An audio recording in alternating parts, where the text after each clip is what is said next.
नमस्कार, बहुत बहुत स्वागत आप सभी का। आप देख रहे हैं सुबह 8 की बात और आपके साथ मैं राजेंद्र देव। आइए अब खबरों पर विस्तार से बात करते हैं। प्रधानमंत्री का यूपी दौरे का आज तीसरा दिन है। आज प्रधानमंत्री पुलिस मुख्यालय लखनऊ में 56वें पुलिस महानिदेशक सम्मेलन में शिरकत करेंगे। 3 दिवसीय ऑल इंडिया डीजीपी कॉन्फ्रेंस का आज आखिरी दिन है। इसकी शुरुआत शुक्रवार को केंद्रीय गृह मंत्री अमित शाह ने की थी। कार्यक्रम में केंद्र और राज्य शासित सभी प्रदेशों के पुलिस मुखिया, साथ साथ केंद्रीय सशस्त्र पुलिस बल और केंद्रीय पुलिस संगठनों के प्रमुख हिस्सा ले रहे हैं। इसके अलावा आईबी और एसआईबी के अधिकारी भी वर्चुअल तरीके से इस बैठक में शामिल हो रहे हैं। आज पीएम मोदी इस कॉन्फ्रेंस को संबोधित करेंगे। सम्मेलन में साइबर अपराध, डेटा गवर्नेंस, आतंकवाद विरोधी चुनौतियों, वामपंथी उग्रवाद, मादक पदार्थों की तस्करी में उभरते रुझान, जेल सुधार सहित कई मुद्दों पर चर्चा की जा रही है। प्रधानमंत्री मोदी 2014 से ऑल इंडिया डीजीपी सम्मेलन में गहरी दिलचस्पी ले रहे हैं। पहले की औपचारिक उपस्थिति के विपरीत वो सम्मेलन के सभी सत्रों में शामिल होते हैं, साथ ही स्वतंत्र और अनौपचारिक चर्चाओं को प्रोत्साहित करते हैं।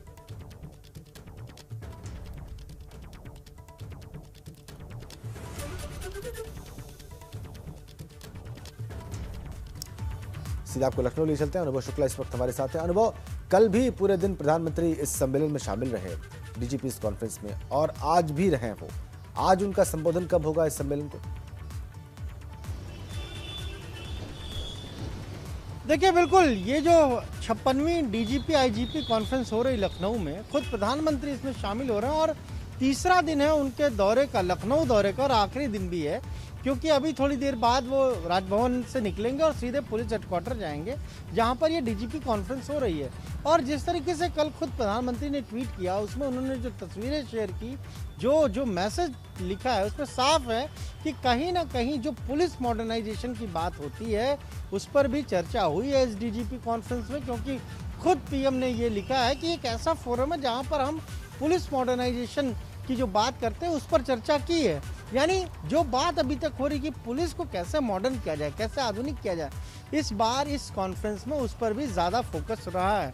और जो बात आपने कही कि चाहे आतंकवाद हो, चाहे आंतरिक सुरक्षा की बात हो, इसके अलावा चाहे मादक द्रव्य जो होते हैं उनकी जो तस्करी होती है, ये तो मुद्दे हैं ही हैं। इसके अलावा कुछ और भी मुद्दों पर चर्चा हुई है और तकरीबन 9:15 बजे के आसपास प्रधानमंत्री निकलेंगे राजभवन से, सीधे वो डीजीपी मुख्यालय जाएंगे। वहीं पर वो इस कॉन्फ्रेंस में, आज उनका कॉन्फ्रेंस में दूसरा दिन होगा, उसमें वो शामिल होंगे। और वो डीजीपी, जो आईजीपी, जितने भी पूरे देश से आए हुए हैं, कमिश्नर्स भी आए हुए हैं, तो उनको वो संबोधित भी कर सकते हैं। 4:10 तक उनका कार्यक्रम वहीं रहने का है और फिर उसके बाद सीधे प्रधानमंत्री वहीं से, यानी पुलिस हेडक्वार्टर से ही रवाना हो जाएंगे आज। क्या अनुभव, बहुत बहुत धन्यवाद आपका। आपने बताया कि पूरा प्रधानमंत्री का आज का कार्यक्रम क्या रहने वाला है। आपने बताया कि थोड़ी देर में वो राजभवन से रवाना हो जाएंगे पुलिस हेडक्वार्टर्स के लिए। बहुत बहुत धन्यवाद आपका। इधर केंद्रीय कानून मंत्री किरण रिजिजू आगरा कॉलेज मैदान पर आज सुबह मिनी मैराथन और खेल प्रतियोगिता की शुरुआत करेंगे। ये खेल प्रतियोगिता 21 से 24 नवंबर तक आयोजित होगी। सुबह 7 बजे आगरा कॉलेज से एकलव्य स्पोर्ट्स स्टेडियम तक मिनी मैराथन होगी। किरण रिजिजू मैराथन को फ्लैग ऑफ करेंगे। इसके बाद सुबह 10:30 बजे स्टेडियम पर मार्च पास्ट की सलामी लेकर 4 दिवसीय खेल प्रतियोगिताओं का वो शुभारंभ करेंगे। इस दौरान केंद्रीय राज्य मंत्री एसपी सिंह बघेल भी वहां पर मौजूद रहेंगे। मैराथन में शहर भर के 5000 से ज्यादा खिलाड़ी और हजारों की संख्या में विभिन्न संगठनों के लोग शामिल रहेंगे। मैराथन में रजिस्ट्रेशन कराने वाले खिलाड़ियों को सुबह 5 बजे टी-शर्ट्स दी जाएंगी। कॉलेज मैदान में सांस्कृतिक कार्यक्रमों का भी आयोजन होगा।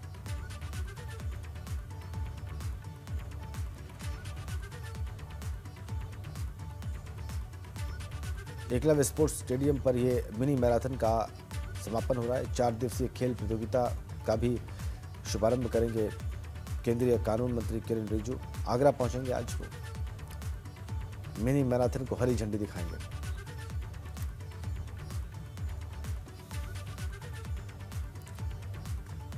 आगरा आपको लेकर चलते हैं अब सीधा। नितिन उपाध्याय इस वक्त हमारे सहयोगी वहां से सीधा कनेक्ट है। नितिन, कार्यक्रम के बारे में कुछ जानकारियां मैंने दी, कुछ और विशेष जानकारियां अगर आपके पास इस कार्यक्रम से जुड़ी हों, केंद्रीय मंत्री के दौरे से जुड़ी हों, तो आप हमारे दर्शकों के सामने रखिए।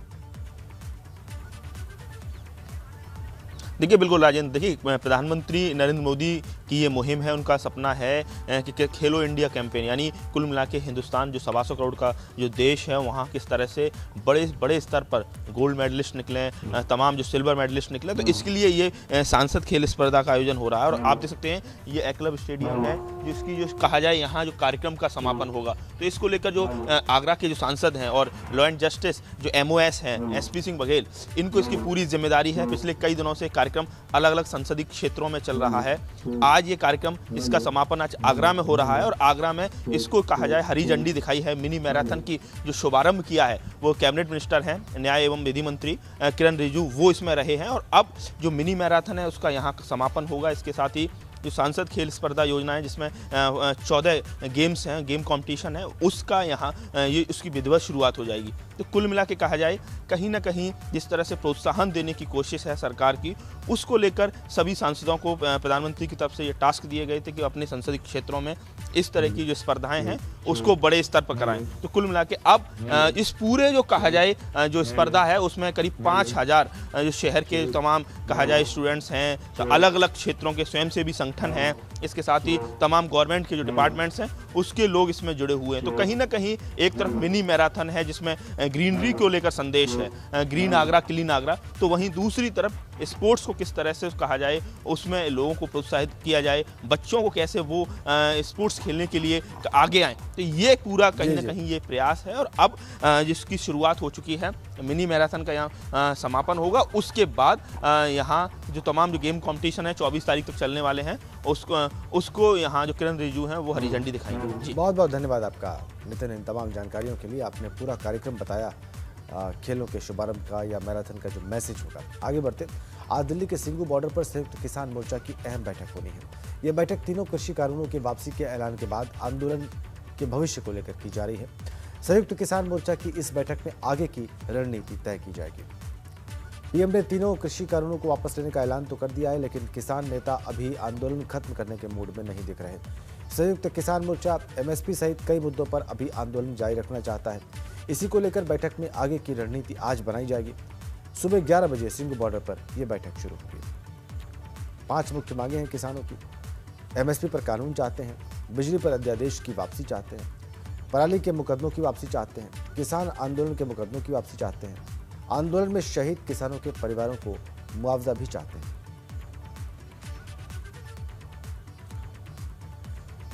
और संयुक्त किसान मोर्चा की बैठक से पहले शनिवार को पंजाब के किसानों ने सिंघू बॉर्डर पर बैठक की। बैठक में किसान नेता दर्शन पाल सिंह ने ऐलान किया है कि किसानों के आंदोलन से जुड़े कार्यक्रम लगातार जारी रहेंगे। बैठक में किसान नेता दर्शन पाल ने 22 नवंबर को लखनऊ में होने वाली किसान रैली को कामयाब बनाने की बात कही है। तो वहीं 26 नवंबर को किसान आंदोलन का 1 साल पूरा होने पर भी बड़ा कार्यक्रम करने का प्लान है। वहीं किसानों का 29 नवंबर को संसद तक ट्रैक्टर मार्च निकालने की उनकी पहले से तैयारी है। दर्शन पाल ने साफ कहा है कि अभी सरकार से कई मुद्दों पर बात होनी है और जब तक किसानों के सभी मुद्दे हल नहीं हो जाते, किसान पीछे हटने वाले नहीं हैं। आंदोलन को लेकर किसान नेता दर्शन पाल सिंह ने जो कुछ कहा आपको दिखाते हैं। मीटिंग का यही फैसला है कि जो हमारे प्रोग्राम हैं 22 का, 26 का और 29 का लखनऊ जो रैली है वो ज़ोर शोर से होगी। 26 की गैदरिंग मोर्चों पर ज़ोर शोर से होगी। पूरे देश में 26 को मनाया जाएगा 1 साल पूरा और 29 को हमारा जो ट्रैक्टर मार्च है वो रहेगा ऐसी जैसे था। सो इसलिए आंदोलन इसी तरह जारी रहेगा। हम अपने जो इशू है, जो 3 कानून के अलावा खास करके MSP का इशू, जो हमारे ऊपर केस बने हैं उनको वापस लेने का, जो पावर बिल 2020 को वापस लेने का, एयर क्वालिटी जो ऑर्डिनेंस है उसको वापस लेने का, और लास्ट है कि हमारे जो शहीद हुए हैं साथी उनका स्मारक बनाने के लिए एक जगह का, ये इशू हमारे पेंडिंग है। इसके लिए हम आशा करते हैं कि सरकार कोई ना कोई मीटिंग बुला के जल्दी इन इश्यूज़ को भी हल करे। आंदोलन हमारा उसी तरह से जारी है। आपको सीधा बलराम पांडे के पास ले चलते हैं, हमारे सहयोगी वहाँ पर मौजूद हैं और उनसे जानेंगे कि आज जो बैठक होने वाली है उसकी क्या तैयारियां हैं। अब बलराम, क्या तैयारी देख रहे हैं? सुबह 11 बजे का वक्त बताया गया है जब ये बैठक शुरू होगी।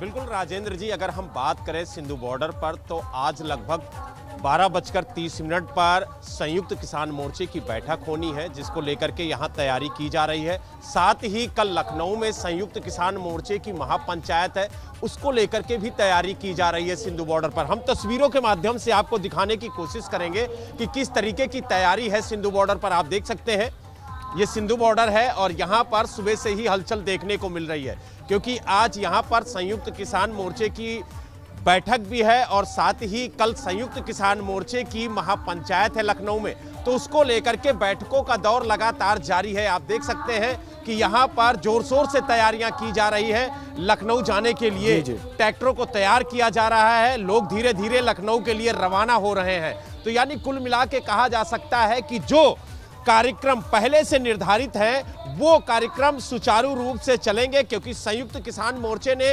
स्पष्ट कह दिया है कि अभी फिलहाल किसानों का आंदोलन खत्म होने वाला नहीं है। किसान दिल्ली की सीमाओं से लौटकर घर जाने वाले नहीं हैं, क्योंकि जब तक उनकी जो मांगे हैं वो पूरी नहीं होती है तब तक उनका आंदोलन जारी रहेगा। और उन्होंने बताया कि कौन कौन सी मांगे हैं जिनको लेकर के वो अभी भी दिल्ली की सीमाओं पर डटे रहेंगे। जैसे एमएसपी पर गारंटी वाला कानून जब तक नहीं आता है तब तक किसान नहीं हटेंगे। जो किसान इस आंदोलन के दौरान मौत हुई है उन किसानों को लेकर के भी उन्होंने कहा है कि सरकार शहीद का दर्जा दे और उनके परिवार के एक सदस्य को कम से कम नौकरी दे, ताकि उनके परिवार का पालन पोषण हो सके। इसके अलावा अगर हम बात करें तो जिन किसानों के खिलाफ एफआईआर दर्ज हुई है इस आंदोलन के दौरान, उन किसानों पर जो एफआईआर है वो भी वापस ली जाए। तो ऐसे कई मुद्दे हैं, बिजली का मुद्दा है, पराली का मुद्दा है, कई ऐसे मुद्दे हैं जिनको लेकर के आज संयुक्त किसान मोर्चा बैठक करेगा।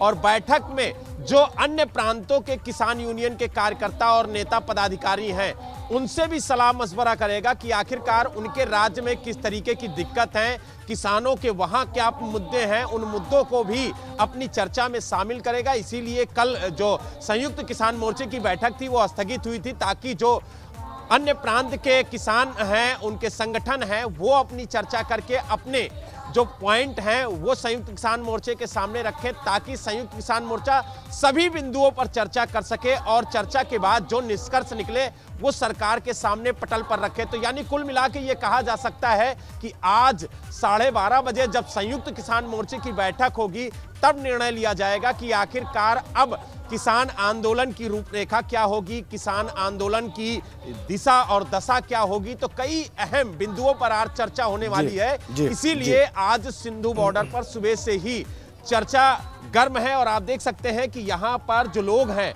वो लगातार धीरे धीरे पहुंच रहे हैं। जो लोग यहाँ पर मौजूद हैं उनसे भी बात करेंगे कि आज संयुक्त किसान मोर्चे की बैठक है, किस तरीके की तैयारी है, और कल आप लोग लखनऊ में भी महापंचायत कर रहे हैं तो उसको लेकर के किस तरीके की तैयारी है। बहुत तैयारी, बहुत जोर से हो रही है तैयारी, बहुत यहाँ अपने यहाँ इकट्ठी हो रही है। आज बहुत आ रहे हैं लोग, तो आगे सारे तैयारी कर रहे हैं। तो अभी फिलहाल बॉर्डर से हटने का कोई प्लान नहीं है? अजय कोई नहीं है, एक महीना नहीं हटने का कोई प्लान नहीं। अभी कोई प्लान नहीं है? नो सर, कोई प्लान नहीं। जब तक लिखित रूप से इरादे नहीं ना होते तब तक नहीं है। जब तक लिखित रूप से आप लोगों को नहीं मिलता है, नोटिफिकेशन सार्वजनिक नहीं होता है, तब तक हटने वाले नहीं सर, तब तक नहीं हटने वाले जब तक। ठीक है बलराम, आ गई बात। ये लोग संवैधानिक प्रक्रिया पूरी होने और उसके बाद की चीज़ों का भी इंतजार कर रहे हैं। बहुत बहुत धन्यवाद इन तमाम जानकारियों के लिए, इस बातचीत के लिए। तो देखा आपने, सिंधु बॉर्डर पर तैयारी है। सुबह 11 बजे संयुक्त किसान मोर्चा की जो 9 सदस्यीय समिति है उसकी बैठक होगी, उसमें आगे का कोर्स ऑफ एक्शन तय करेंगे। फिर आगे बढ़ते हैं। उत्तर प्रदेश में आज चुनाव हो तो किसकी बनेगी सरकार, इस पर एबीपी और सी वोटर ने बड़ा सर्वे किया है। हफ्ते भर के भीतर ये एबीपी और सी वोटर का दूसरा सर्वे है। इस साप्ताहिक सर्वे के नतीजे बहुत दिलचस्प हैं। सप्ताह भर के भीतर वोटर्स के मिजाज में फिर बदलाव दिखा है। जानिए आखिर क्या है इस वक्त यूपी के वोटर्स का मूड।